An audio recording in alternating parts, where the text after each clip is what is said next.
दोस्तों, मेरा नाम सुशीला है। मेरी सगाई हो चुकी है। कुछ ही दिनों में मेरी शादी होने वाली है। दोस्तों, मेरी उम्र अभी 24 साल है। मैं अपने घर से निकलकर अपने दोस्तों के पास जाती हूँ बातें करने के लिए। घर मैंने अपनी माँ को बताया कि मैं रेनू के घर जा रही हूँ। आज वह अने ससुराल से वापस आई है तो सोचा मिलकर आती हूँ। रेनू की शादी को 2 साल हो गए हैं।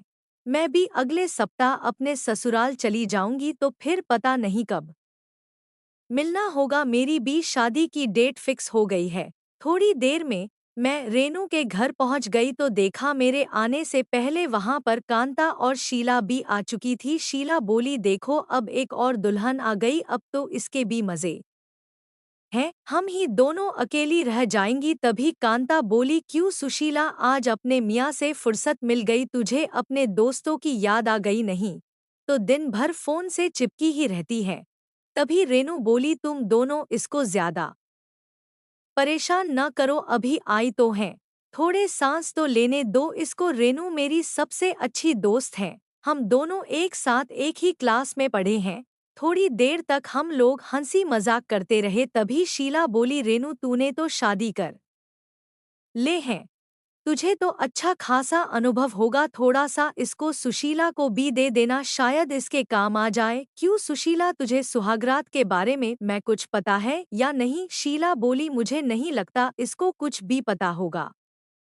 मैंने भी कहा, ठीक है, अगर नहीं पता हो तो तुम दोस्त कब काम आओगे? शीला बोली, रेनू तू बता तेरी सुहागरात की कहानी। तेरी सुहागरात कैसे शुरू हुई, किसने शुरू की और कैसे शुरू की? रेनू अब बता भी दे, क्या हुआ था तेरी सुहागरात के दिन? रेनू बोली, अच्छा चुप, बताती हूँ। मैं शादी के बाद अपने ससुराल गई तो अपने कमरे में बैठी थी। थोड़ी देर के बाद आकाश दरवाज़ा खोलकर अंदर आ गई। आकाश ने दरवाज़ा बंद किया और मेरे पास आकर बैठ गया। आकाश ने मेरा हाथ पाकर के बोला, रेनू मैं तुमसे बहुत प्यार करता हूँ और आज तुम बहुत ही ज्यादा खूबसूरत लग रही हो, मन करता है तुमको देखता ही रहूं। आकाश बोला, तुमको डर तो नहीं लग रहा? मैंने ना के इशारे में अपनी गर्दन हिलाई जबकि मैं खुद अंदर से डर रही थी। आकाश ने मेरा हाथ पकड़ा और बोला, रेनू जानती हो आज हमारी सुहागरात है। मैं चुप रह रही हूँ। आकाश ने मेरा घूंघट उठाया और अपने दोनों हाथों से मेरा चेहरा पकड़ लिया और मेरे माथे पर चुंबन किया। मुझे जोर का झटका लगा हो, पूरा बदन मुख्य करंट सा लग गया। फिर बोला, रेनू मैं तुमसे बहुत प्यार करता हूँ और तुम सुंदर भी बहुत हो। मैं बस तुमको बिना कपड़ों के देखना चाहता हूँ।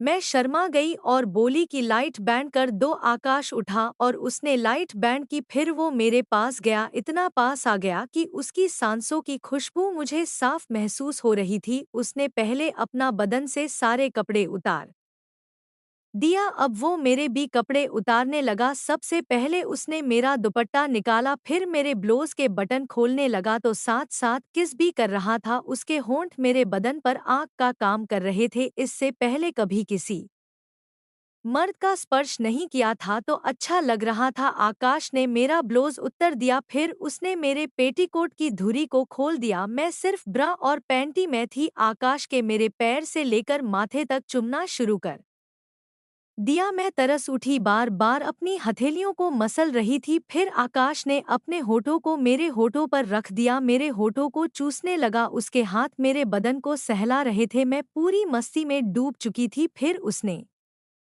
मेरी ब्रा और पैंटी उतार दी। उसका हथियार मेरे बदन को छू रहा था, वो भी मचल रहा था गुफा में जाने के लिए। थोड़ी देर में आकाश ने अपने हथियार को गुफा में डाल दिया। मेरे मुंह से चीख निकल गई तो आकाश ने अपना हाथ मेरे मुंह पर रख दिया। उस रात को भूलना मेरे बस में नहीं। आकाश ने हमें रात मेरे साथ 4 बार संबंध बनाए, कब सुबह हो गई पता भी नहीं चला। इस तरह से मैंने अपनी सुहागरात बनाई। अब तू सोच सुशीला कि तुझे क्या करना है। रेनू की बातों को सुनकर मेरे माथे पर पसीना आ गया तो बाकी सहेलियां मुझे फिर से चित्रित करने लगी। थोड़ी देर बाद मैं अपने घर आ गई। रात का खाना खाकर मैं सोने चली गई मगर नींद ही कहाँ थी। रेनू की बातें मेरे दिमाग में घूम रही थी। रेनू ने सुहागरात कैसे मनाई, सच में मुझे रात भर नींद नहीं आई। तभी मेरे होने वाले पति का फोन आ गया। मैं फिर उनसे रोमांटिक बातें करने लगे। आज वह मुझसे सुहागरात के बारे में पूछने लगे तो मैं खुद ही शर्मा गई। दोस्तों, आपको मेरी कहानी अगर अच्छी लगी तो चैनल को सब्सक्राइब कर देना और कमेंट भी कर देना, अपने दोस्तों के साथ शेयर भी करना। कल फिर मिलते हैं एक नई कहानी के साथ। धन्यवाद।